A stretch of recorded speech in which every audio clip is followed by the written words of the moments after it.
कार्यक्रमात मी संजय आवटे तुमचं स्वागत करतो। आज पुन्हा नवी गाज नवा आवाज। आजचा विषय अतिशय महत्त्वाचा आहे, ऐतिहासिक महत्त्वाचा आहे। न्यायमूर्ती लोयांच्या मृत्यूच्या संदर्भात कालच साम टीव्हीनं अगदी महत्त्वाची अशी बातमी दिली होती। भाजपचे राष्ट्रीय अध्यक्ष अमित शहा मुख्य आरोपी असलेल्या सोहराबुद्दीन एन्काउंटर केसची सुनावणी ज्यांच्या अधिपत्याखाली सुरू होती त्या न्यायमूर्ती ब्रजगोपाल लोया यांच्या संशयास्पद मृत्यूचं प्रकरण समोर आलंय आणि या प्रकरणानं अवघा देश हादरलाय। मुळात हे प्रकरण समजून घेण्यासाठी थोडी पार्श्वभूमी सुद्धा लक्षात घेतली पाहिजे। एक बघा, म्हणजे गुजरातमध्ये 2002 मध्ये गोधरा हत्याकांड झालं आणि त्यामध्ये राज्याचं प्रशासन समाविष्ट होतं असं वेगवेगळ्या समित्यांनी अहवालांनी सांगितलं। 2003 मध्ये तेव्हाचे गृहमंत्री हरेन पांड्या आणि मुख्यमंत्री नरेंद्र मोदी यांच्या अंतर्गत संघर्षाच्या बातम्या पुढे येऊ लागल्या। शिवाय हरेन पांड्या या हत्याकांडाच्या संदर्भात काही माहिती किंवा चौकशी करणाऱ्या समितींना देत आहेत असं समजलं। 2003 मध्येच हरेन पांड्यांची हत्या झाली। त्यांच्या हत्येविषयी महत्त्वाची माहिती ज्यांच्यापाशी आहे असं मानलं गेलं त्या सोहराबुद्दीन शेख कौसर बी यांचं एन्काउंटर झालं 2005 मध्ये। एन्काउंटर फेक असल्याची केस त्यानंतर समोर आली आणि सर्वोच्च न्यायालयानं ती केस सीबीआयच्या स्पेशल कोर्टाकडे दिली। सोहराबुद्दीन एन्काउंटर झालं त्यावेळचे गुजरातचे गृहराज्यमंत्री आणि सध्याचे भाजपचे राष्ट्रीय अध्यक्ष अमित शहा यांच्यावर मुख्य आरोपी म्हणून चार्जशीट दाखल झाली ती 2010 मध्ये। अमित शहांना अटक झाली, मग 3 महिन्यांनी अमित शहांना जामीन सुद्धा मिळाला। ही केस गुजरातमधून मुंबईला हलवली पाहिजे आणि संपूर्ण केस सुरुवातीपासून शेवटपर्यंत एकाच न्यायाधीशानं चालवली पाहिजे असे आदेश सर्वोच्च न्यायालयानं दिले 2012 मध्ये। कारण होतं याच्यामध्ये होत असलेला राजकीय हस्तक्षेप। त्यानुसार ही केस मुंबईला हलवली गेली, पण न्यायाधीश मात्र बदलले गेले। सुरुवातीला जेटी उत्पत न्यायाधीश होते, त्यांच्या कोर्टानं अमित शहांना कोर्टासमोर हजर राहायला सांगितलं। 26 जूनला सुनावणीची तारीख असताना 25 जून 2014 रोजी न्यायाधीश जेटी उत्पत यांची बदली झाली। सुप्रीम कोर्टाच्या आदेशाचं इथं थेटपणे उल्लंघन झालं होतं। त्यानंतर ही केस न्यायमूर्ती ब्रजगोपाल लोयांकडे सोपवली गेली। 31 ऑक्टोबर रोजी लोयांनी अमित शहा मुंबईत होते आणि तरीसुद्धा सुनावणीस हजर का राहिले नाहीत असा प्रश्न विचारला आणि पुढची तारीख 15 डिसेंबर 2014 अशी ठरवली। पण त्यापूर्वीच 1 डिसेंबरला न्यायमूर्ती लोयांचा नागपूरमध्ये मृत्यू झाला। लोयांच्या मृत्यूनंतर 15 डिसेंबरला न्यायमूर्ती MB गोसावी यांची नियुक्ती झाली। तोपर्यंत या खटल्याची फाईल जवळजवळ 10,000 पानांची झालेली होती। अवघ्या 15 दिवसात ही फाईल वाचून न्यायमूर्ती MB गोसावी यांनी अमित शहांना निर्दोष मुक्त केलं। हा सगळा घटनाक्रम आहे या केसचा। यातले दुसरे न्यायाधीश ब्रजगोपाल लोया यांच्या संशयास्पद मृत्यूनं या प्रकरणातली गुंतागुंत आणखी वाढली आहे। न्यायमूर्ती ब्रजगोपाल लोया 30 नोव्हेंबरला नागपूरमध्ये एका लग्न समारंभासाठी गेलेले होते। रात्री 11:15 वाजता त्यांनी कुटुंबियांसमवेत फोनवर संपर्क साधला। 1 डिसेंबर 2014च्या पहाटे 5 वाजता हृदयविकाराच्या झटक्यानं त्यांचा मृत्यू झाला असं कुटुंबियांना सांगितलं गेलं। न्यायमूर्ती लोया राहायचे मुंबईत, त्यांचं मूळ गाव आपल्या लातूरजवळचं गातेगाव, पण परस्पर त्यांचा मृतदेह मुंबईच्या ऐवजी लातूरकडे पाठवण्यात आला। आता गंमत अशी आहे की हे सगळं झालं तेव्हा तिथे केवळ ड्रायव्हर होता, इतर कोणीही व्यक्ती सोबत नव्हती। न्यायमूर्ती लोयांच्या पोस्टमॉर्टम रिपोर्टनुसार त्यांचा मृत्यू 6:15ला झाला असं नोंदवलंय। मग कुटुंबियांना 5 वाजता मृत्यू झाल्याचं कसं काय कळवलं गेलं? त्यांचा मृतदेह मुंबईच्या ऐवजी लातूरला का पाठवला गेला? पोस्टमॉर्टम केलेलं असताना त्यांच्या मानेमागे चष्मा, शर्टवर रक्ताचे डाग हे कसे काय होते? शिवाय न्यायमूर्ती लोया यांच्या मृत्यूनंतरचे सगळे विधी आटोपण्याची सगळी जबाबदारी ईश्वर बाहेती यांनी का उचलली? पोलिसांच्या ऐवजी ईश्वर बाहेतींनी कुटुंबियांना लोयांचा फोन का सुपूर्द केला? फोन प्राप्त झाला, मिळाला तेव्हा त्यातले सगळे मेसेजेस, फोन कॉल्स डिलीट कसे केले गेलेले होते? मुळात सुरुवातीला असं सांगण्यात आलं होतं की नागपूरमधल्या रवी भवनपासून लोयांना रिक्षानं हलवण्यात आलं। रवी भवनपासून 2 किलोमीटरपर्यंत रिक्षा स्थानक नाही, रिक्षा मिळत नाही, मग रिक्षानं नेलं कसं? दांडे हॉस्पिटलमध्ये नेलं गेलं आणि तिथे ECG सुद्धा काढला नाही। मुळात मंगेशकर हॉस्पिटल त्यापेक्षा अधिक जवळ होतं, मग दांडे हॉस्पिटलमध्येच का नेलं गेलं? असे अनेक प्रश्न उभे राहिले। अनुकूल निकाल द्यावा यासाठी न्यायमूर्ती लोयांना जस्टिस मोहित शहांनी 100 कोटींची लाच द्यायचा प्रयत्न केला होता असा आरोप लोयांच्या कुटुंबियांनी केला. त्याचप्रमाणे न्यायमूर्ती लोयांना जीवे मारण्याच्या धमक्या येत होत्या असंही नातेवाईकांनी मित्रांनी सांगितलं. काल साम टीव्हीनं बातमी दिली की न्यायमूर्ती लोया रवी भवनमध्ये उतरलेच नव्हते. मुळात ही सगळी स्टोरी पुढे आली ती माझे जवळचे पत्रकार मित्र निरंजन टकले यांच्या पाठपुराव्यानं. कॅरवान या मॅगझिननं ही स्टोरी प्रसिद्ध केली. न्यायमूर्ती लोया यांच्याबद्दल घातपात झाला असावा अशी शंका त्यांच्या 2 बहिणी सरिता मांधणे आणि डॉक्टर अनुराधा बियानी आणि वडील हरिकिशन लोया यांनी कॅमेऱ्यासमोर येऊन व्यक्त केली होती. अनुराधा बियानी या स्वतः मेडिकल डॉक्टर. त्यांनी तर पोस्टमार्टम विषयीच शंका उपस्थित केली. न्यायमूर्ती लोयांचा मुलगा अनुज लोया यानं फेब्रुवारी 2015 मध्ये वडिलांच्या मृत्यूची चौकशी व्हावी अशी मागणी केली होती. काही दिवसांपूर्वीच याच अनुज लोयानं वडिलांच्या मृत्यूविषयी काहीही शंका नाही असं सांगत पत्रकार परिषद घेतली. पाणावल्या डोळ्यांनी आणि कातर आवाजात हा कोवळा पोरगा अनुज वडिलांच्या मृत्यूविषयी काही शंका नाही असं सांगत होता. मुळात फेब्रुवारी 2015 ते जानेवारी 2018 या दरम्यान असं काय घडलं की ज्यामुळं अनुजच्या मनातली सगळी शंका एकदम नाहीशी झाली. लोयांच्या मृत्यूची चौकशी व्हावी म्हणून याचिका दाखल झालेल्या आहेत. गेल्या शुक्रवारी 4 ज्येष्ठ न्यायमूर्तींनी पत्रकार परिषद घेतली आणि 4 न्यायमूर्तींच्या या पत्रकार परिषदेतला एक महत्त्वाचा संदर्भ बिंदू हा लोया केसचा होता. प्रश्न अनेक आहेत आणि आजचा विषय आहे न्यायमूर्ती लोयांचं काय झालं.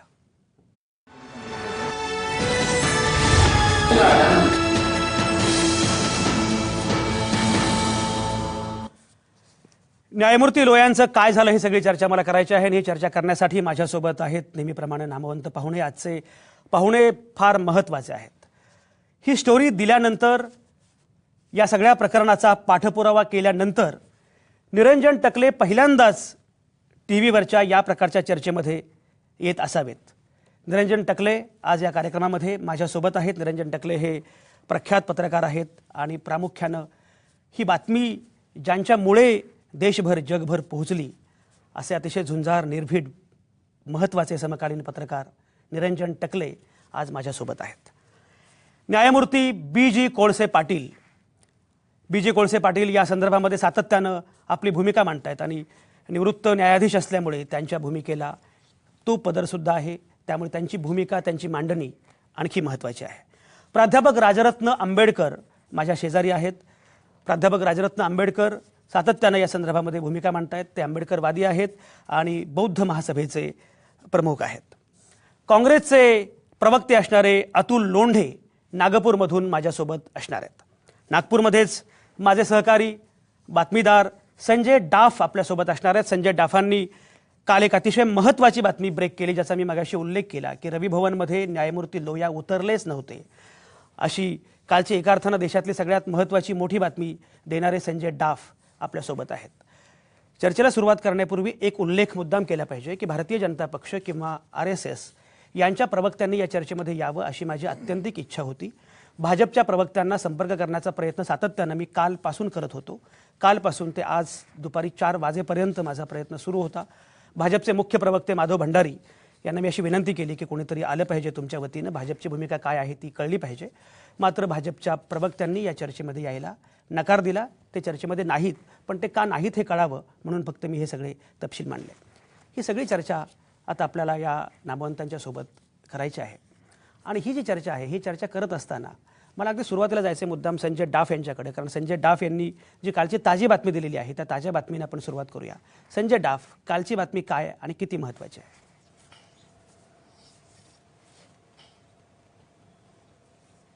नक्कीच सर, न्यायमूर्ती लोया यांच्या मृत्यू प्रकरणावरून अनेक शंका कुशंका व्यक्त केल्या गेल्या, अनेक चर्चा झाल्या, अनेक आरोप प्रत्यारोप झाले. चौकशी व्हावी, हा मृत्यू नैसर्गिक होता की घातपात होता, अनेक या संदर्भात प्रश्न उपस्थित केले गेले. मात्र नेमके लोया नागपूरच्या रवी भवनात थांबले होते का, हाच एक मोठा मुद्दा होता आणि तो मुद्दा आपण काल स्पष्ट केला. माहितीच्या अधिकारात जे कागदपत्र आपल्या हाती आले, म्हणजे तिथलं जे नोंदवही जे आहे, जे रजिस्टर्ड आहे, ते रजिस्टर माहितीच्या अधिकारात आपण तिथले त्या तारखेचे पानं मागितले होते आणि त्या तारखांना म्हणजे 30 नोव्हेंबरला न्यायमूर्ती लोया त्या ठिकाणी आले होते आणि 1 डिसेंबरच्या मध्यरात्री त्यांचा मृत्यू झाला होता. मात्र त्या तारखांना लोया या रवी भवनात थांबले होते याची नोंद नाही.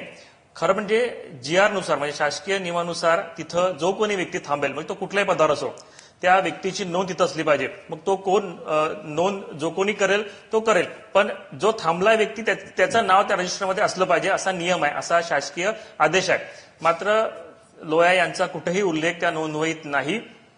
त्यामुळे हा एक महत्वाचा विषय पुढे आला, तोही अधिकृतपणे. याच्या आधी अनेकांनी त्यावर प्रश्न निर्माण केले होते, मात्र माहितीच्या अधिकारानं हे अधिकृतपणे आता स्पष्ट झालं की लोया रविभवनात थांबले नव्हते.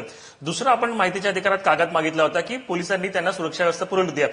खरं म्हणजे एवढा मोठ्या पदावर असलेला व्यक्ती जेव्हा नागपुरात येतो तेव्हा प्रोटोकॉलनुसार जिल्हाधिकारी कार्यालय आणि पोलिसांकडे याची नोंद असते. एक प्रोटोकॉल ऑफिसर असतो, ती नोंद घेत असतो आणि पोलीस त्या व्यक्तीला सुरक्षा व्यवस्था पुरवत असते. मात्र माहितीच्या अधिकारात नागपूर पोलिसांकडून जो कागद आपण घेतला त्याच्यामध्ये पोलिसांनी लेखी दिला की आम्ही लोया यांना सुरक्षा व्यवस्था पुरवली नव्हती. याचा अर्थ त्यांना सुद्धा माहित नव्हतं, त्यांच्याकडे सुद्धा नोंद नाही की लोया हे नागपुरात आले होते. एवढंच काय तर नुसतं रजिस्टरवरून आपण जे पानं घेतलेत माहिती अधिकारात ते आपण तेवढंच घेतले नाही, तर तिथला जो उपकार्यकारी अभियंता जो आहे त्याचं लेखी आपण घेतलं.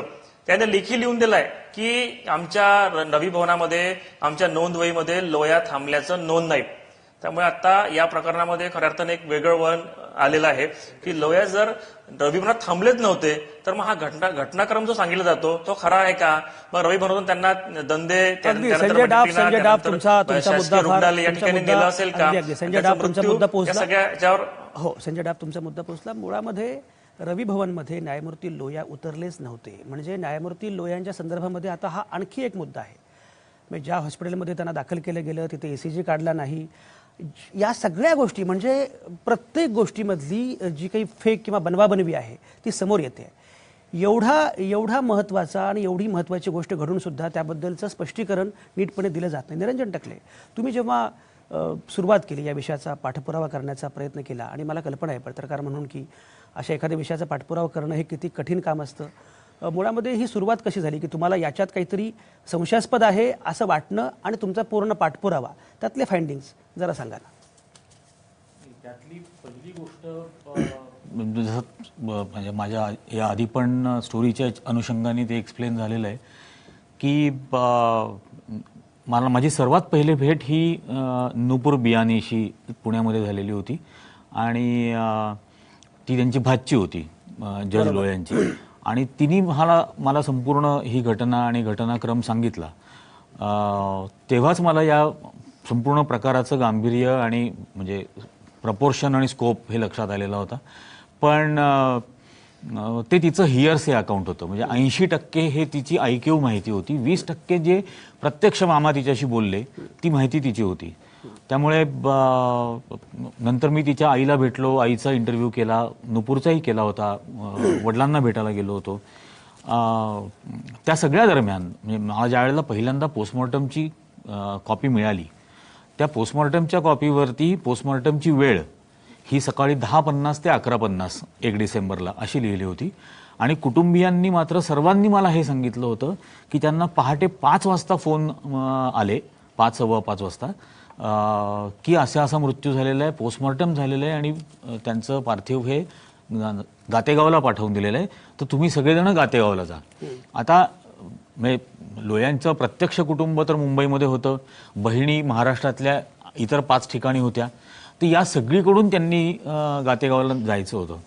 तर तो पोस्टमॉर्टम रिपोर्टमधल्या टायमिंगमधला आणि कुटुंब जे सांगतंय ते वेळ याच्यातला ज्या वेळेला फरक लक्षात आला त्यावेळेला पहिल्यांदा असं वाटलं की यात काहीतरी आणखीन गूढ आहे जे शोधायला हवं.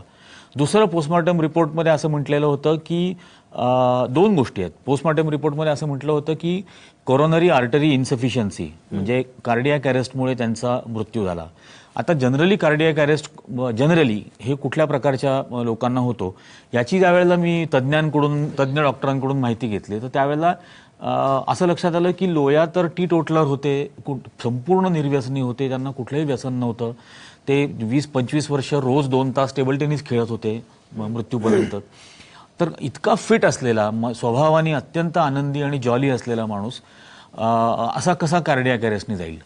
त्यात कुटुंबियांना त्यांच्या सोबत असलेल्या डॉक्टरांनी सांगितलेलं होतं, जजेसनी सांगितलेलं होतं, मोडक आणि कुलकर्णी, की रात्री 12:30च्या सुमारास त्यांना चेस्ट पेन झाला आणि आम्ही त्यांना रिक्षानी दांडे हॉस्पिटलला घेऊन गेलो. मग पहिल्यांदा परत ही शंका आली की रात्री 12:30 वाजता तिथं दिवसा 12:30 वाजता रिक्षा मिळू शकत नाही रवी भवनला. व्हीव्हीआयपी गेस्ट हाऊस आहे जिथं सर्व एस्कॉर्टेड व्हेकल्स असतात, तर तिथं रिक्षा स्टँडच नाही आहे आसपास. तर रात्री 12:30ला रिक्षा कशी मिळाली आणि रिक्षातून का नेलं? बरं, रवी भवनमध्ये एवढे व्हीआयपी कायम उतरलेले असतात की त्यांची कोणाचीही गाडी घेऊन तसं जाता येऊ शकलं असतं. आता हा मोडक आणि कुलकर्णींनी कुटुंबियांना सांगितलेली गोष्ट, रवी भवनमध्ये ते उतरलेले आहेत असं या बातमीनंतर एक रिपोर्ट जो आला होता त्यात न्यायमूर्ती गवई आणि न्यायमूर्ती शुक्रे यांनी सुद्धा हे सबस्टॅन्शिएट केलं की हो, रवी भवनमध्ये त्यांना हार्ट अटॅक आला, चेस्ट पेन झालं आणि तिथून गाडीतून त्यांना नेलं गेलं. तर रवी भवनमध्ये ते उतरले होते हे तर या लोकांकडून समजतं. आता हा जो रिपोर्ट आहे सामवर्ती काल जो झालाय, तो जर म्हणत असेल की रवी भवनमध्ये त्यांची नोंदच नाही, तर मग ते दोन न्यायमूर्ती जे बोलले ते काय होतं, म्हणजे त्याची सत्यता ही कशी पडताळणार आणि मग का नको याच्यात तपास व्हायला, असं साहजिकच प्रश्न निर्माण होतो. अगदी खरं. या मुद्द्याबद्दल आपण बोलत राहणार आहोतच. अतुल लोंढे पण आपल्यासोबत आहेत. अतुल लोंढे, तुम्ही काँग्रेसचे प्रवक्ते आहात आणि नागपूरमध्येच राहता आणि तुम्ही आज एक ट्विट पण या संदर्भातलं केलेलं आहे. एकूण काय काय म्हणणं आहे?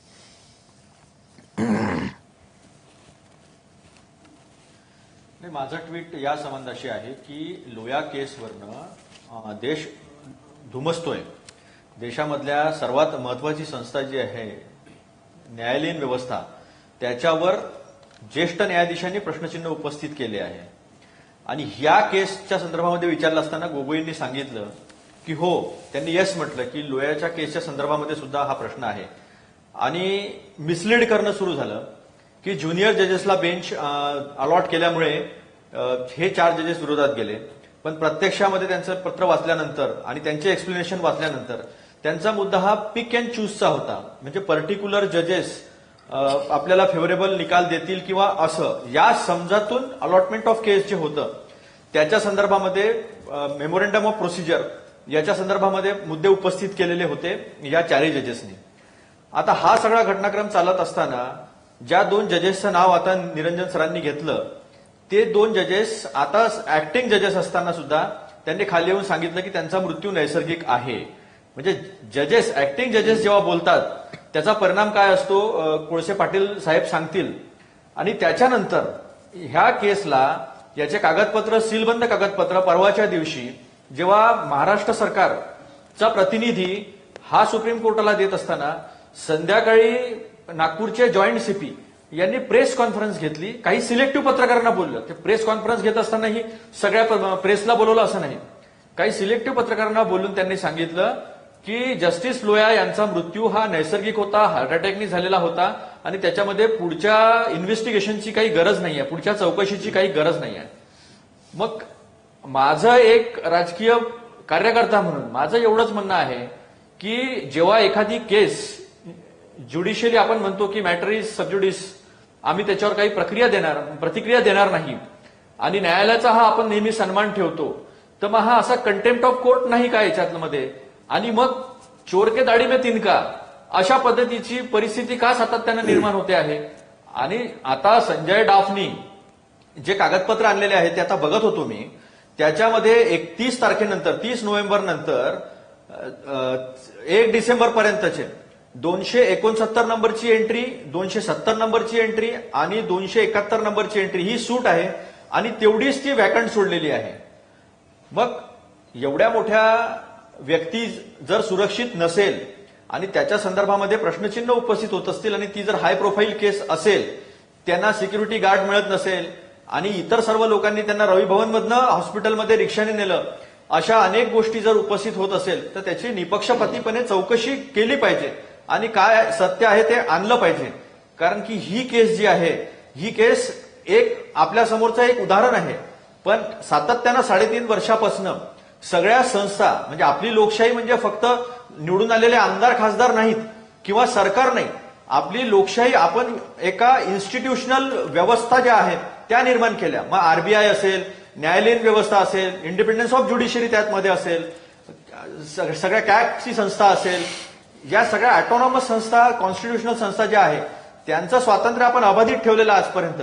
याच्यावर जे ऑब्जेक्शन येत होते त्या अनुषंगानं मग आता ज्युडिशियरीवरच जर घाला येत असेल तर मग 4 सिनियर जजेस जे म्हणतात आहे की देशाची लोकशाही डेंजरमध्ये आहे, ह्या सगळ्या गोष्टीला बघता याची चौकशीची टाळाटाळ का केली जाते, त्याच्यामुळे मी ते ट्विट केलं होतं की कंटेम्प्ट ऑफ कोर्ट होत असताना महाराष्ट्रातलं हायकोर्ट आणि देशाचं सर्वोच्च न्यायालय पोलीस अशा पद्धतीनं समोर येऊन न्यायनिवाडा करत असताना, डायरेक्ट जजमेंट देत असताना त्याच्यावर कारवाई का करत नाही, हे माझं ट्विट होतं. हे माझं आजही अगदी ऑब्जेक्शन अगदी अतुल लोंढे तुमचा हा मुद्दा फार महत्वाचा आहे. न्यायमूर्ती BJ कोळसे पाटील, एक मला सांगा, मुळामध्ये या सगळ्या प्रकरणाच्या अनुषंगानं जे घडतंय, म्हणजे लपवाछपी सुरू आहे, बनवाबनवी सुरू आहे, माहिती द्यायचीच नाही असे प्रकार सुरू आहेत, नक्की काय घडतंय, कशामुळे हे लपवलं जात आहे, एवढं कोण गुंतलेलं आहे, काय घडतं आहे, तुमचं काय आकलन आहे कोळसे पाटील? संजय, तुम्ही जर सुरुवातीला विवेचन केलं हिरेन पांड्यापासून तर आजपर्यंत, ते फार महत्वाचं आहे.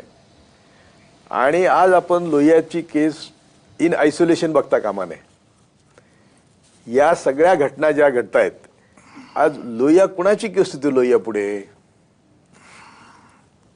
त्या काय गुन्हा होता तो, त्या आरोपीची बॉडी लँग्वेज काय, त्याचं पद काय, तो आज देशाच्या कुठल्या पदावर बसलेला आहे. आणि जेव्हा ही सगळी गडबड, नाव नाही, दांडे हॉस्पिटल जिथे ते काही हृदयाचं हॉस्पिटल नाही, वोकाड जवळ होतं, तिकडे न्यायला पाहिजे होतं, म्हणजे अनेक गोष्टी ज्या घडल्या. मी तर असं म्हणेल की लोहिया जिवंतपणीच लोहियावर प्रेशर होतं. त्यातले 2 जजेस वकील, एक खंडागळे म्हणून होतं, खंडाळकर, आणि एक ठोंबरे. त्या ठोंबरेने जेव्हा लोहियाची डेड बॉडी बघितली तो कोलॅप्स झाला तिथे, आणि त्याला मग तिथून हटवलं गेलं. आणि खंडाळकर आणि डोंगरे ह्या दोघांचा पुढे खून झाला. या सगळ्या मंडळींनी लोहियाला जो त्रास होतो तो आमच्या पुढे मांडण्याचा प्रयत्न केला.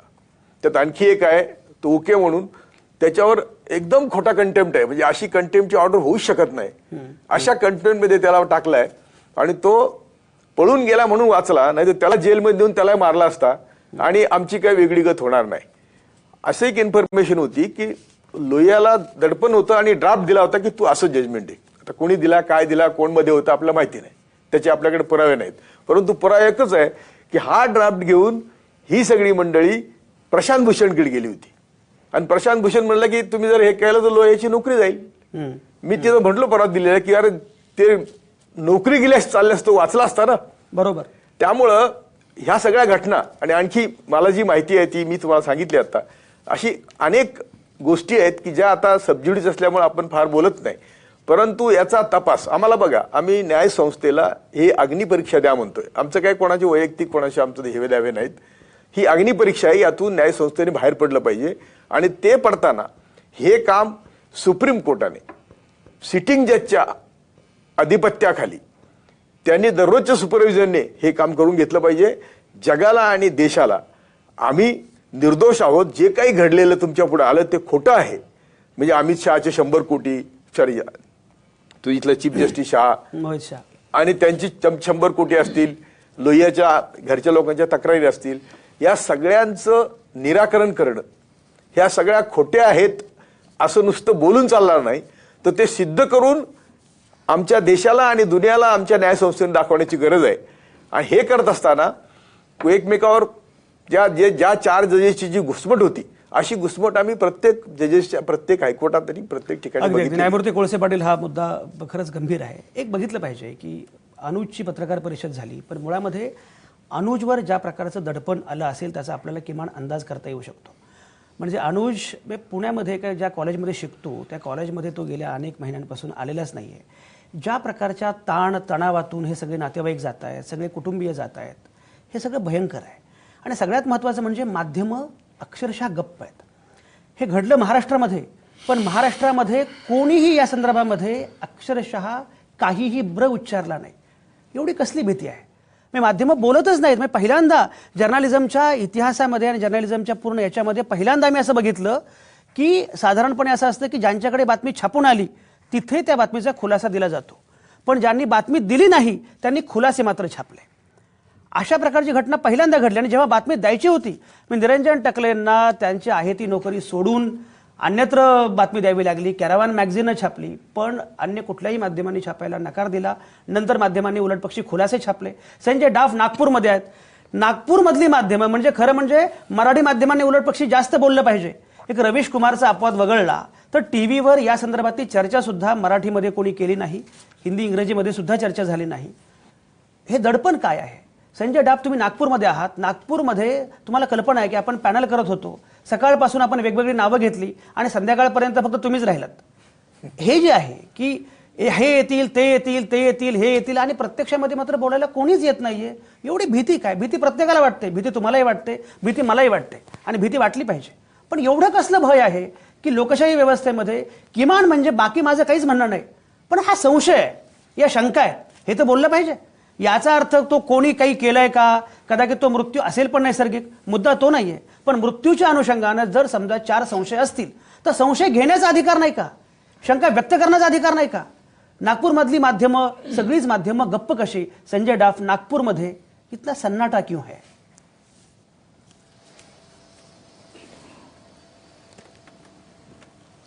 नक्कीच सर, म्हणजे या प्रकरणामध्ये अनेक शंका कुशंका आहेत, अनेक प्रश्न आहेत. मात्र या शंका कुशंकावर, अनेक प्रश्नावर कोणीही प्रकाश टाकायला तयार नाही. उलट पक्षी हे प्रकरण जे आहे ते आता बंद झालेलं आहे. या प्रकरणाचा संपूर्ण तपास झालेला आहे. हे जाणून घेण्यासाठी, याचा बाईट घेण्यासाठी पोलीस सहपोलीस आयुक्त जे आहेत नागपूरचे, त्यांच्याकडे सर्वजण गेले. त्यांचे बाईट सगळ्यांनी दाखवले, त्यांच्या प्रतिक्रिया सगळ्यांनी छापल्या. मात्र या प्रकरणातील नेमकी वास्तविकता काय आहे हे जाणून घेण्याचा कोणीही प्रयत्न केला नाही. आणि दडपण, तुम्ही जो विषय केला की सन्नाटा क्यों है, दडपण काय? नक्कीच दडपण आहे. म्हणजे हे दडपण इथून नाही, हे दडपण वरपर्यंत दडपण आहे.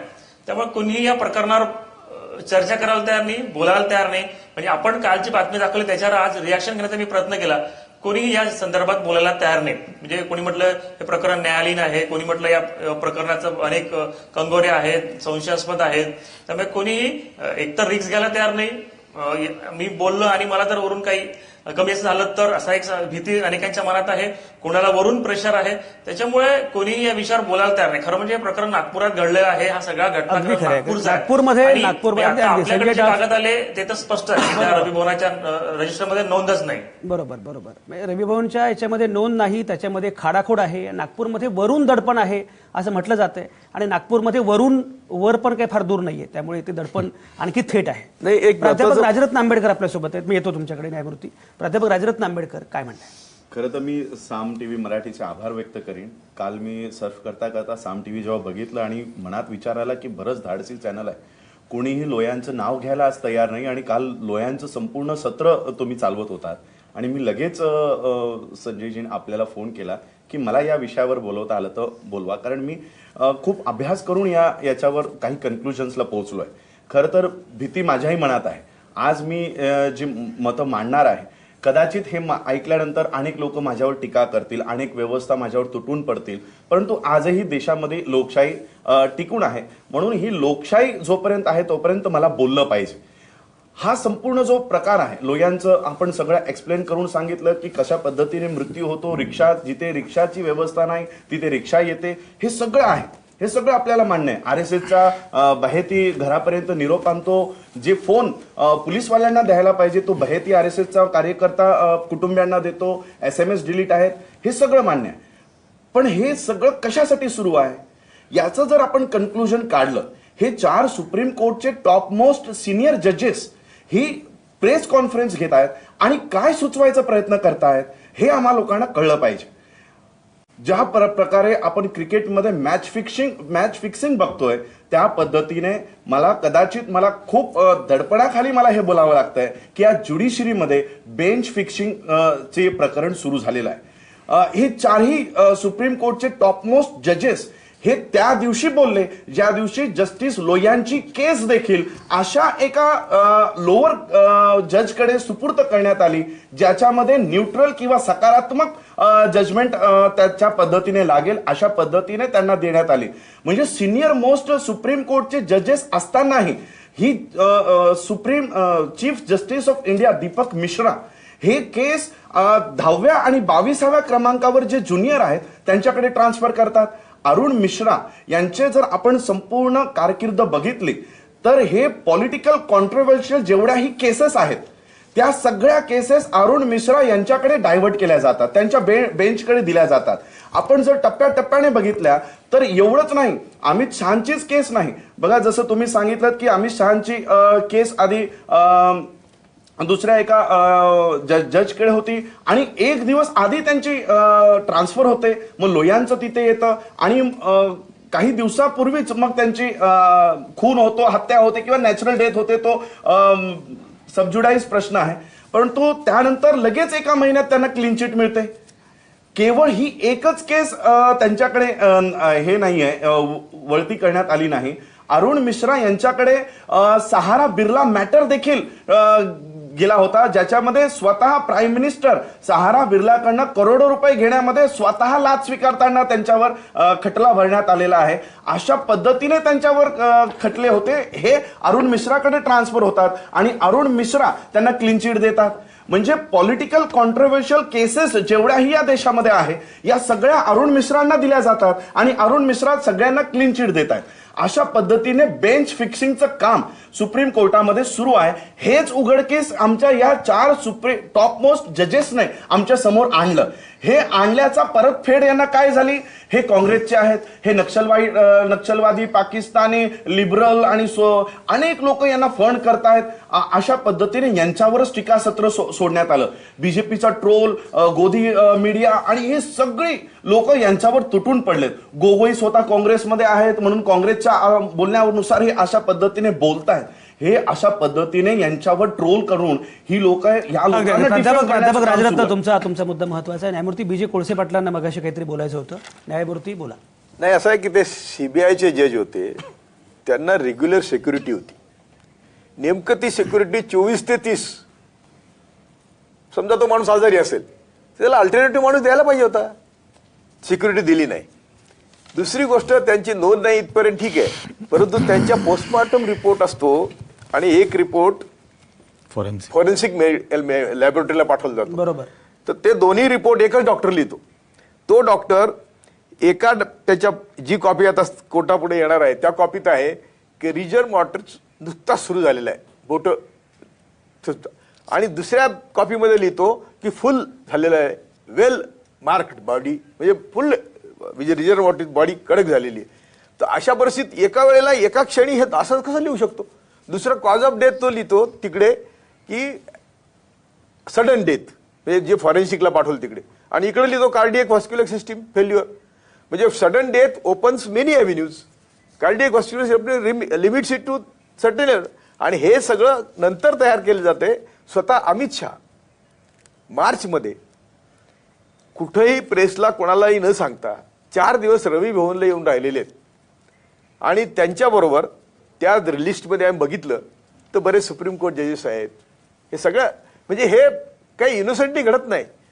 तेव्हा या लोकांनी, आमचे जे काही तिथं लोक आहेत त्यांनी विचारलं, अरे अमित शहा 4 दिवस इथं आहेत, काय बोलतो म्हणे, आम्हाला कोणाला माहिती नाही. आणि पत्रकारांनी त्यांना धुडकून लावलं. तेव्हा अशा परिस्थितीमध्ये अमित शहा, आणि त्यांना आता त्यांच्यावर अमित शहावर केस येते, पिटिशन आहे. बरोबर. पिटिशन काय आहे की अमित शहाने येऊन इथलं रेकॉर्ड मॅन्युप्युलेट केलं म्हणून. त्यामुळे तो पिटिशन आता हायकोर्टात आहे.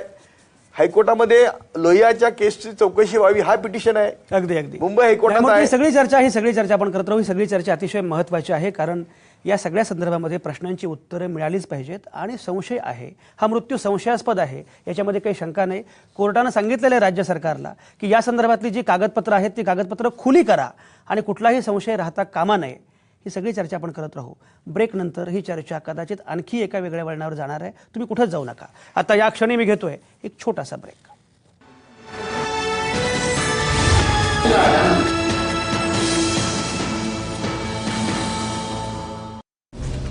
पंधरा मिनिटात जगभरातल्या बातम्या.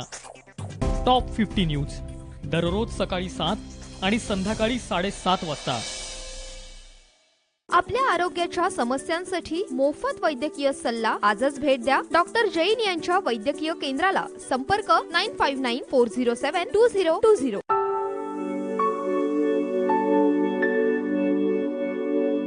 जीवनाला जीवन म्हणण्या इतपत जे शिक्षण असेल ते खरं शिक्षण द्यावं लागेल. म्हणून त्यात परिवर्तन योग्य दिशेनं होणं जास्त गरजेचं आहे आणि त्या दृष्टिकोनातून प्रयत्न व्हायला पाहिजे असं वाटतं. MIT औरंगाबादचे संस्थापक डॉक्टर यज्ञवीर कवडे यांना भेटूया आमच्या सक्सेस अनलिमिटेड या विशेष कार्यक्रमात येत्या रविवारी सकाळी 10:30 वाजता फक्त आपल्या साम टीव्हीवर. आपल्या आरोग्याच्या समस्यांसाठी मोफत वैद्यकीय सल्ला आजच भेट द्या डॉक्टर जैन यांच्या वैद्यकीय केंद्राला. संपर्क 9594072020.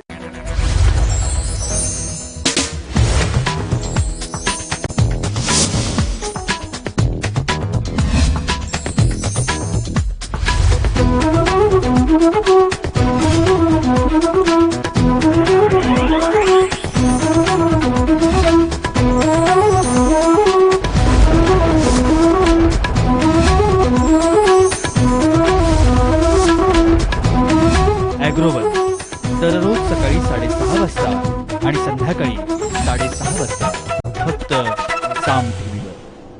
न्यूट्रिस प्रस्तुत ॲग्रोवन. शोध नाविन्याचा, विश्वास क्वालिटीचा न्यूट्रिस. सहप्रायोजक भंडारी ग्रुप यांचा आधुनिक आविष्कार ड्रीप इंडिया. आपल्या आरोग्याच्या समस्यांसाठी मोफत वैद्यकीय सल्ला आजच भेट द्या डॉक्टर जैन यांच्या वैद्यकीय केंद्राला. संपर्क 9594072020.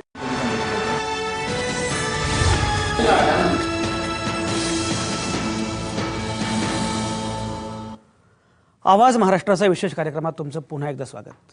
न्यायमूर्ती लोयांचं काय झालं ही चर्चा आपण करतो आहोत. न्यायमूर्ती लोयांचा नागपूरमध्ये मृत्यू झाला आणि हा मृत्यू संशयास्पद आहे. कदाचित हा खून असू शकेल अशी चर्चा सुरू आहे. त्या संदर्भातले अनेक पुरावे सादर केले जात आहेत. किंबहुना तो नैसर्गिक मृत्यू नव्हताच असं सिद्ध करणाऱ्या अनेक गोष्टी पुढे येत आहेत आणि तरीसुद्धा बनवाबनवी सुरू आहे.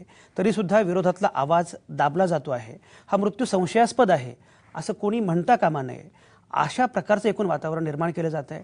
माध्यमं शांत आहेत, कोणीच बोलत नाहीत. विरोधी पक्षसुद्धा त्या प्रमाणामध्ये या मुद्द्यावर फारसा आवाज उठवत नाहीत. एक अतिशय महत्त्वाचा CBIचा न्यायमूर्ती, त्याचा मृत्यू होतो, तो संशयास्पद असतो, त्याचा खून झाला अशी शंका व्यक्त होते आणि तरीसुद्धा पाण्यावर तरंग नाही, तरीसुद्धा सगळं अलबेल आणि शांत. एवढं कसलं भय आहे?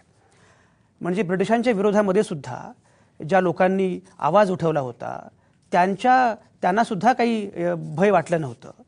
आणि आता आपलं सरकार असताना आपल्या लोकशाही व्यवस्थेमध्ये एखादा मुद्दा केवळ मांडणं याचं भय कसलं? बोललं पाहिजे आणि भय टाकलं पाहिजे. भय टाकल्याशिवाय आपल्याला पुढे जाता येणार नाही. हा मुद्दा कोणाच्या विरोधातला नाही, कुठल्या पक्षाच्या विरोधातला नाही, कुठल्या नेत्याच्या विरोधातला नाही आहे. मुद्दा फक्त एवढाच आहे की संशय आहे, शंका आहे. संशय घेण्याचा, शंका व्यक्त करण्याचा आम्हाला अधिकार आहे आणि त्याप्रमाणे पुढे जायला पाहिजे. लोकशाही व्यवस्थेची ही पूर्वअट असते. निरंजन टकलेंनी ज्या प्रकारे ही स्टोरी केली, किंबहुना असं म्हणता येईल की निरंजन टकले नसते तर कदाचित ही स्टोरी आलीच नसती पुढे, किंवा हे काय नक्की चाललं आहे हे कळलंही नसतं. म्हणजे नंतर सर्वोच्च न्यायालयाच्या 4 न्यायमूर्तींची पत्रकार परिषद ही सुद्धा निरंजन टकलेंनी जी काही भूमिका मांडली त्यानंतरच कदाचित त्यांनाही असं वाटलं असेल की आता धैर्य एकवटून आपण बोललं पाहिजे. सर्वोच्च न्यायालयाचे 4 न्यायमूर्ती जाहीरपणे असं म्हणतात की आता माध्यमांच्या हातामध्ये आहे, माध्यमांनी लक्षात घेतलं पाहिजे, काहीतरी कृती केली पाहिजे, कारण लोकशाही धोक्यात आहे. एरवी माध्यमं असं काही बोलू लागली की मीडिया ट्रायल असं म्हटलं जायचं, पण जे ट्रायल करतात त्या न्यायमूर्तींनी साक्षात माध्यमांकडनं ही अपेक्षा व्यक्त केली. एकूण आपण एका विचित्र वळणावर आहोत. अशा वळणावर फार काही कठीण काहीच नसतं. संवाद साधायचा असतो, बोलायचं असतं, भय टाकायचं असतं. ते केलं तर कुठलीही परिस्थिती कठीण नसते. निरंजन टकले, मला एक सांगा की मुळामध्ये पोस्टमार्टमच्या अनुषंगानं काही महत्त्वाच्या मुद्द्यांचा उल्लेख तुमच्या स्टोरीमध्ये आहे. आता न्यायमूर्ती कोळसे पाटलांनी पण त्याचा उल्लेख केला. पोस्टमार्टम जरा सांगा, काय नक्की संशयास्पद आहे? असं पोस्टमॉर्टममध्ये असं लिहिलेलं आहे की rigor mortis present in the upper limb. आणि आत्ता न्यायमूर्ती कोळसे पाटलांनी जो फॉरेन्सिक रिपोर्टचा उल्लेख केला त्यात त्यांनी सांगितलं की त्यात असं लिहिलेलं आहे की forensic present in the rigor mortis present in the full body, म्हणजे marked in the full body.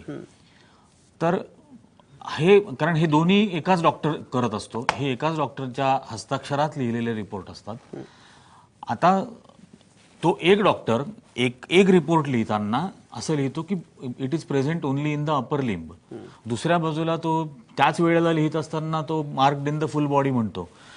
हे कसं होऊ शकतं? त्याच्यानंतरची आणखीन एक त्याच्यातून प्रश्न निर्माण करणारी गोष्ट की रिगर मॉर्टिस मृत्यूनंतर शरीरामध्ये पार्थिवामध्ये सुरू व्हायला साधारण 10 ते 12 तासाचा कालावधी जावा लागतो. त्यानंतर बॉडी स्टिफ होत जाते. 30 नोव्हेंबरला नागपूरमध्ये हिवाळा होता, 1 डिसेंबरला नागपूरमध्ये हिवाळा होता आणि पहाटेचा हा झालेला मृत्यू आहे असं पोस्टमॉर्टम रिपोर्टचं म्हणणं आहे. तर 4 तासामध्ये म्हणजे 6:15चा मृत्यू आणि 10:50चं पोस्टमॉर्टम या 4-4.5 तासामध्ये रिगर मॉर्टिस सुरू कसं झालं, हा त्याच्यामध्ये आणखीन एक प्रश्न निर्माण करणारी गोष्ट आहे. मला तो रिपोर्ट जो फॉरेन्सिकचा आहे तो न्यायमूर्ती कोळसे पाटलांनी पण दाखवलेला आहे. आता पोस्टमॉर्टमच्या रिपोर्टमध्ये ज्या कॉरोनरी हार्ट आर्टरी इन्सफिशियन्सीचं खूप डिस्क्रिप्टिव्ह एक्सप्लेनेशन त्यात दिलेलं आहे. व्हेरॅज फॉरेन्सिक जो जास्त स्पेसिफिक आणि प्रिसाईज असायला हवा त्याच्यामध्ये तेच डॉक्टर हार्ट याच्या पुढे असा एक समास करतात आणि कंजेस्टेड इतकंच लिहितात. तर याच्यामुळे या सगळ्या शंका निर्माण होत आहेत आणि या शंकांचं समाधान व्हावं इतकाच त्याच्यातला आग्रह आहे. आणखीन एक महत्त्वाची गोष्ट मला सांगायची आहे की आपणही आपल्या ओपनिंगमध्ये असं म्हटलं होतं की 2015ला अनुजनी असं पत्र लिहिलं आणि 2018ला त्याचं समाधान झालेलं आहे काहीतरी, त्याला यात संशयास्पद वाटत नाही. मला त्यातली एकच गोष्ट सांगायची आहे की या स्टोरीमधला शेवटचं व्हिडिओ रेकॉर्डिंग म्हणजे त्यांच्या दुसऱ्या मुलीचं सोबत वडिलांचं हरिकिशन लोया यांचं हे व्हिडिओ रेकॉर्डिंग मी 17 नोव्हेंबर 2017ला दुपारी 3 वाजता 3 ते 5 या वेळेमध्ये मी औरंगाबादमध्ये त्यांच्या घरात केलं आणि 20 नोव्हेंबरला ही स्टोरी आली. तर 20 नोव्हेंबरला ही स्टोरी येईपर्यंत कुटुंबियांना या मृत्यूबद्दल पूर्ण संशय होता, शंका होत्या आणि सगळंच त्यांना संशयास्पद वाटत होतं. आता 20 ते 29ला अनुजनी कारण चीफ जस्टिसला पत्र दिलं की त्याला काही त्याच्यात संशयास्पद वाटत नाही. या 9 दिवसांमध्ये या सर्व शंकांचं निराकरण कसं झालं, कोणी केलं, कधी केलं, याची हे आणखीन नवीन निर्माण होणारे प्रश्न आहेत. हे आतापर्यंत अज्ञात आहेत. निरंजन टकलेंचा मुद्दा फार महत्त्वाचा आहे. एकीकडे ही बातमी आल्यानंतर जर्नालिझम ऑफ करेज असं म्हणणारे लोक खुलासा छापत असताना निरंजन टकलेंची पत्रकारिता हाच दिलासा आहे. पण खरं म्हणजे केवळ त्यावर राहून चालणार नाही, आपल्याला आणखी पुढे गेलं पाहिजे. निरंजन टकले जे मागाशी म्हणाले की कुटुंबियांची तक्रार, अचानकपणे कुटुंबीय शांत का झाले, कुटुंबियांची तक्रार काय आपण जरा बघूया. नक्की ते काय सांगत होते, काय मांडत होते, आपण जरा बघूया. देतो तुम्ही ही पॉझिटिव्ह आमच्याकडून हे सांगा. मोहितच्या मध्ये जो चीफ जस्टिस आहे तो सांगायचा स्वतः की आणि सिव्हिल ड्रेसमध्ये रात्री अर्ध्या रात्री बोलू. तर हे तुम्हाला कोणी भावाने सांगितले किती मोठे जागा पाहिजे आणि त्यांना किती पैसे पाहिजे तुम्ही म्हणाल आवड होती, दबाव पण होता. त्यांनी सगळ्यांना सांगितलं की मी खूप टेन्शन मी म्हणायचं का तुम्हाला दिवाळीला आल्यानंतर त्याने मला सांगितलं की एक तर राजीनामा देणार नाहीतर माझी की कोण बोलते वगैरे. तर म्हणजे मी ब्रिजलाची बहीण बोलते तर तुम्ही ऐकू शकाल का. मला तर काहीच कल्पना नव्हती की नेमकं काय ऐकू शकाल वगैरे ना. तुला काय ते सांगा मी ऐकू शकतो. तर ते म्हणे असं असं झालेलं आहे. किती वाजता आला आपण? 5 वाजता आला. डेथ झाली सांगायला. डेथ झाली असं 5 वाजता आला. तर म्हणे तुमच्याकडे येण्यासारखं कोणी आहे का हे पण विचारलं पडते. तर म्हणलं आम्ही येतोच आहे म्हटलं, आम्ही निघतोच आहे. मी बाबांना घेऊन दवाखान्यात आहे, त्यांना घेऊन मी येणार आहे म्हटलं. आणि आम्ही लगेच तयार झालो, जसं आहे तसंच गाडीत बसलो कारण गाडी होती घरी, ड्रायव्हर पण होता. मी, आई, माझी बहीण आणि ड्रायव्हर आम्ही चौघं दवाखान्यात गेलो बाबांना घेण्यासाठी. मग बाबांना सांगितलं की असं असं झालेलं आहे. मग बाबा आम्ही खाली उतरलो. जर तुम्ही पीएम सारख्या सगळ्या गोष्टी एकत्र करून घेऊन त्याची लिस्ट बनवायची असते आणि ती ताब्यात द्यायची असते. तर तो चष्मा दिसल्यानंतर माझी मुलगी पण डॉक्टर चष्मा मानेखाली होता. मानेखाली होता चष्मा. बाकी त्यांची बॉडी कशी होती तुम्ही पाहिलं? हो, त्याची ती पॅन्ट होती, बेल्ट तो पॅन्टीला उलटा लावले, बक्कल उलटा साईडला होता आणि असा उलटाच हे होता म्हणजे कसा तरी लावलेला होता असं काढून. ₹1 तुम्हाला देतो तुम्ही ही पॉझिटिव्ह आमच्याकडून हे सांगा. मोहितच्या मध्ये जो चीफ जस्टिस आहे तो सांगायचा स्वतः की आणि सिव्हिल ड्रेसमध्ये रात्री अर्ध्या रात्री बोलली. तर हे तुम्हाला कोणी भावाने सांगितलं? भावाने सांगितलं. किती मोठे झाला पाहिजे आणि त्यांना किती पैसे पाहिजे तुम्ही म्हणाल जी ऑफर होती. दबाव पण होता, त्यांनी सगळ्यांना नाही, सांगितलं दबाव पण होता. होतं की मी खूप टेन्शन मी मध्ये म्हणायचं का आहे. तर मी माझी तुम्हाला बदली दिवाळीला आल्यानंतर त्याने मला सांगितलं की एक तर राजीनामा देणार नाहीतर माझी पुढे सरांचा. आपण बघितलं की नातेवाईकांची एकूण तक्रार काय होती. नातेवाईक स्वच्छपणे सांगत होते की संशय आहे, हा खरं म्हणजे मृत्यू नाही, हा खून आहे. आणि तरीसुद्धा आता मात्र सगळे नातेवाईक एका सुरामध्ये असं म्हणतात की आता काही तक्रार नाही आहे. त्यांच्या कुटुंबियांशी नातेवाईकांशी चर्चा करण्याचा बोलण्याचा प्रयत्न मी स्वतःसुद्धा व्यक्तिशः केला. आणि माझ्या असं लक्षात आलं की मंडळी कमालीच्या ताणाखाली आहेत, तणावाखाली आहेत. त्यांना कुठल्याही प्रकरणामध्ये पडायचं नाही. मध्यमवर्गीय लोक आहेत, त्यांचे आपापले प्रश्न आहेत, आपापल्या समस्या आहेत आणि त्यामध्ये पुन्हा ही समस्या कशाला, त्यामुळे झालं ते झालं असं हे लोक म्हणतात. पण नातेवाईक किंवा कुटुंबीय इथपर्यंत येणं, या टप्प्यावर येणं किंवा या प्रकारे त्यांनी विचार करणं हे फार भयानक आहे. अतुल लोंढे मला तरीसुद्धा कळत नाही की एवढं सगळं होऊनसुद्धा विरोधी पक्षांना या संदर्भामध्ये ज्या प्रकारे त्यांनी भूमिका घ्यायला पाहिजे तशी भूमिका त्यांनी घेतली असं दिसत नाही.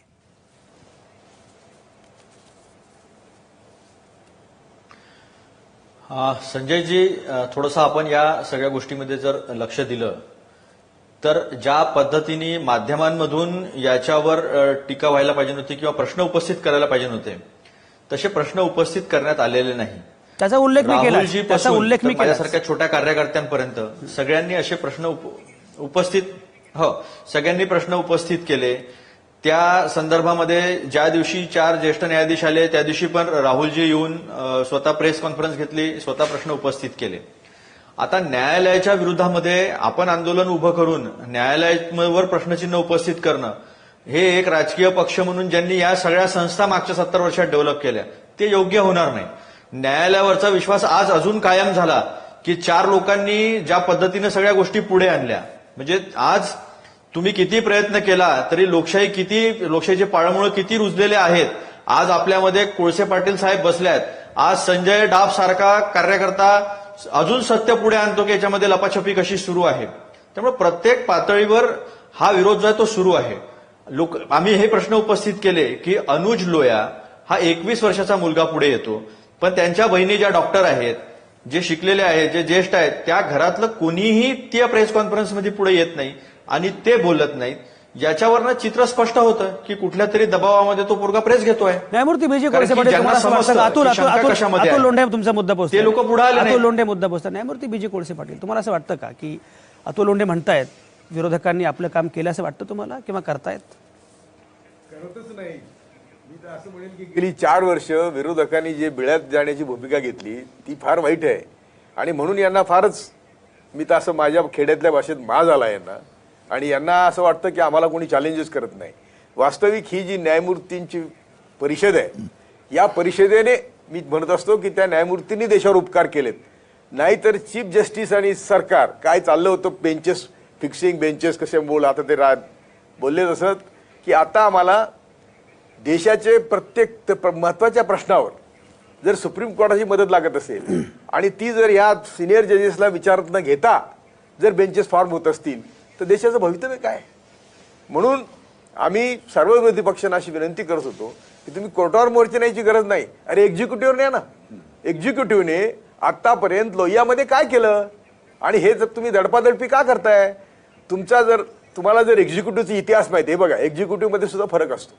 ज्यांचा इतिहासच काळा आहे, जे फक्त स्वतःला खुनी म्हणूनच मिरवण्यात धन्यता मानतात, त्या खुनी लोकांच्या सगळ्या ॲक्शन्सवर विरोधकांनी तुटून पडलं पाहिजे. ते पडत नाहीत आणि त्यांच्या ज्या अडचणी असतील, त्यांच्यातल्या अनेक नेत्यांच्या फायली असतील, तर मग आम्ही कोणाकडे जायचं. आणि आम्हाला या सगळ्या तुमच्या फायलींची तुम्हाला काळजी असेल तर आमच्यासारख्या लोकांनी, म्हणजे आता मी 45 साली न्यायमूर्ती सावंतांनी पुस्तक लिहिलं आहे, independent judiciary is a myth or reality, आणि त्यात त्यांनी सगळे वर्णनं केली आहेत. माझं म्हणणं असं आहे की ज्युडिशरीला सुद्धा ट्रान्सपरन्सी असायला पाहिजे आणि ही ट्रान्सपरन्सी लोहियाचा मुळात तपास करून देशापुढे आणणं, याच्यातून ट्रान्सपरन्सी न्यायमूर्ती कोळसे पाटलांचा मुद्दा फार महत्त्वाचा आहे. सरकार कुठलं का असेना त्यावेळी आवाज उठवणं फार महत्त्वाचं असतं. म्हणजे अतुल लोंढे काँग्रेसचे आहेत. काँग्रेसच्या सरकारच्या कालावधीमध्ये जी एक सरंजामी व्यवस्था निर्माण झाली होती तेव्हा प्रश्न विचारला गेला मारुती कांबळेचं काय झालं.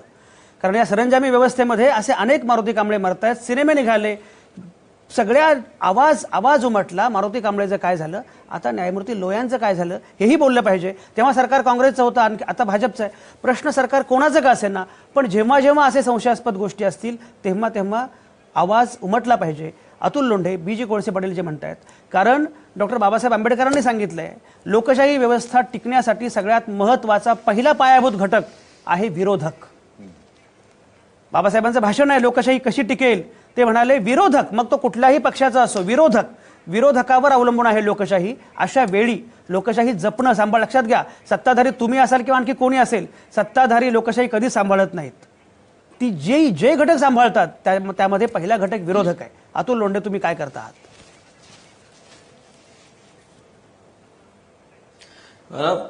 कोळसे पाटील साहेब अतिशय आदरणीय आहेत, त्यांचा सन्मान ठेवून मी सांगतो की त्यांनी सगळे आंदोलनं रस्त्यावर येऊन, म्हणजे मोठे मोठे नेते रस्त्यावर आले, मग ते डिमॉनिटायझेशनच्या विरोधात असेल, आता लोयांच्या केसमध्ये आता 26 तारखेला आमचं संविधान बचाव रॅली आहे, आणि निरंजनजींचं पण मी समजू शकतो, पण कशा पद्धतीनं ते ज्या पद्धतीनं लोकांसमोर आलं पाहिजे ते फक्त सोशल मीडियामधनं येतं. आपण जीएसटीचं व्यापाऱ्यांनी केलेलं आंदोलन कधीच माध्यमांमधून आलं नाही, ते सोशल मीडियाच्या माध्यमामधून आलेलं आहे. त्यामुळे आंदोलनं करत नाही असं नाही आहे, सभागृहामध्ये बोलत नाही, ही सगळी चर्चा महत्वाची आहे. माझा वेळ संपत आलाय. ठीक आहे, नाही स्पष्टीकरण नव्हतं, पण आता त्यांचा मुद्दा आहे. संजयजी, मला एक शेवटच्या 30 सेकंद द्या. बोला. माझ्यावर अन्याय होऊन जाईल, माझ्यावर अन्याय होऊन जाईल. 30 त्याचं ज्या पद्धतीने मीडियामध्ये ते प्रतिबिंब आलं पाहिजे ते प्रतिबिंब येत नाही असं दुर्लक्षण म्हणावं लागतं. पण आमचं सरकार असताना सगळ्या संस्था ज्या आहेत त्या बोलत होत्या, माध्यमं सुद्धा बोलत होत्या, आणि आम्ही कुठेही दडपण्याचा प्रयत्न केला नाही. असं जर असेल तर 12 ते 14 तुम्ही बघून घ्या. काढतो म्हटलं तर अनेक गोष्टी निघतील, पण आम्ही सगळ्या अतुल लोंढे ठीक आहे, तुमच्या सरकारमधल्या प्रश्नांबद्दल, भ्रष्टाचाराबद्दल आणि अनेक मुद्द्यांबद्दल वेळोवेळी त्यावेळी आम्ही टीका केलेली आहे, ठोकत होतो, तो मुद्दाच नाही आणि ते केलंच पाहिजे. याचा अर्थ तुमच्या सरकारमध्ये काही फार आलबेल होतं वगैरे असं म्हणायचं कारण नाही. मी मारुती कांबळेचं काय झालं हा उल्लेख त्यासाठीच केला. तुमची सरंजामी मस्ती त्या सरकारची आणि त्या सगळ्या याची कुठल्या टप्प्यावर होती तेही आम्ही बघितलं आणि त्यावेळी आम्ही टीका केली, मुद्दा तो नाही. आता माझ्याकडे शेवटचं 1 मिनिट आहे. न्यायमूर्ती BG Kolse Patil, what next? निरंजनकडे त्यानंतर मी. अगदी महत्वाचं असं आहे, मी पुन्हा सांगतोय, पहिल्या दिवसापासून सांगतोय की जजेसने आपले मतभेद स्वतः मिटवावेत, त्याच्यात कुणी थर्ड पार्टी असता कामा नये, कारण तुमचे मतभेद मिटवायला या देशामध्ये कोणीही लायकीचं नाही. तेव्हा जजेसने ते पहिले मतभेद मिटवावेत सुप्रीम कोर्टाचे. दुसरी गोष्ट, मी जे म्हणतोय की सीतामाईची अग्निपरीक्षा देऊन न्यायसंस्थेने या सगळा कलंक हा 100 कोटी काय, खून काय, तुमचं दडपण काय, किंवा तुम्ही ज्या तऱ्हेने देशामध्ये गोंधळ घातलाय आणि एक भय निर्मित केले, ज्याला म्हणतात डर का माहौल तैयार किया है, उसके खिलाफ यदि जुडिशियरी काम करती है तो ये हो सकता है. जुडिशियरीने या देशात हा पायंडा पाडला, आणि अशा वेळी ही वेळ अशी आहे की यावेळी फक्त ज्युडिशियरी देशाला. निरंजन, मला एक सांगा की मुळामध्ये तुम्ही केवळ स्टोरी केली नाही, तुम्ही सिरीज ऑफ स्टोरीज एवढ्या दिल्या. लॉजिकल एंड आपण म्हणत असतो किंवा पुढे जायचं, आता काय होणं अपेक्षित आहे असं वाटतं? संजयजी, माझ्या मनात ही गोष्ट पहिल्यापासून खूप क्लिअर होती की जर्नलिस्ट म्हणून माझं जे कर्तव्य आहे तेवढंच मी केलं पाहिजे. आणि जसं मला आजोबांनी त्या सांगितलं होतं अनुजच्या, की अनुजचा कोणावरही विश्वास नाही, इथल्या व्यवस्थेवर नाही, कुठल्या माणसावर नाही, कुठल्या लॉ अँड ऑर्डरवरती नाही, किंवा ज्युडिशियरीवर नाही, जर्नलिझमवर नाही. तर या बाकीच्या व्यवस्थांमध्ये विश्वास नाही याबद्दल मी काही करू शकत नव्हतो, पण निदान या जनरेशनचा जर्नलिझमवर तरी विश्वास बसावा यासाठी आपण काही करू शकतो तर हे आपण करूया असं म्हणून ही स्टोरी केली. निरंजन, हा ज्युडिशियल फ्रॅटर्निटीचा विषय. अगदी खरं, निरंजन फार महत्त्वाचं काम केलंय आणि अगदी आवाज महाराष्ट्राच्या या कार्यक्रमामध्ये महाराष्ट्राच्या वतीनं आय सॅल्यूट यू.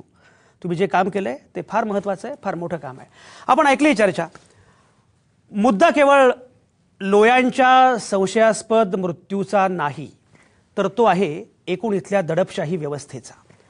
सुप्रीम कोर्टाचे आदेश झुगारून न्यायदान होतच कसा?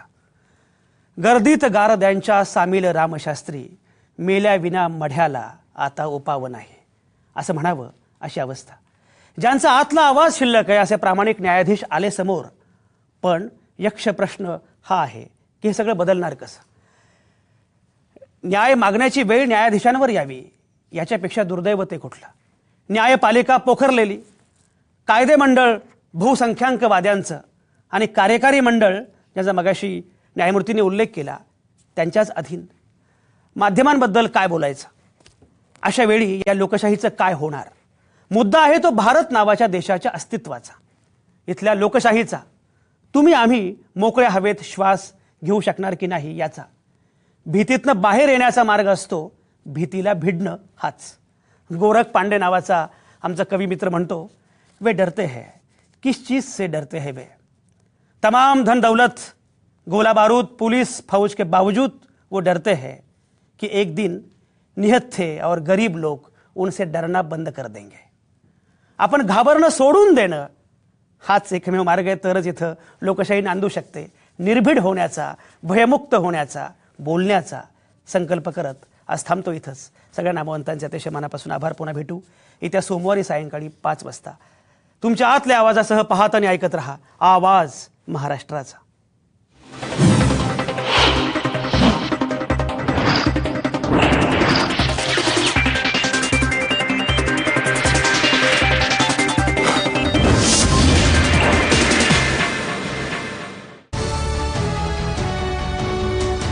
देश दुनियेतली दिवसभरातली प्रत्येक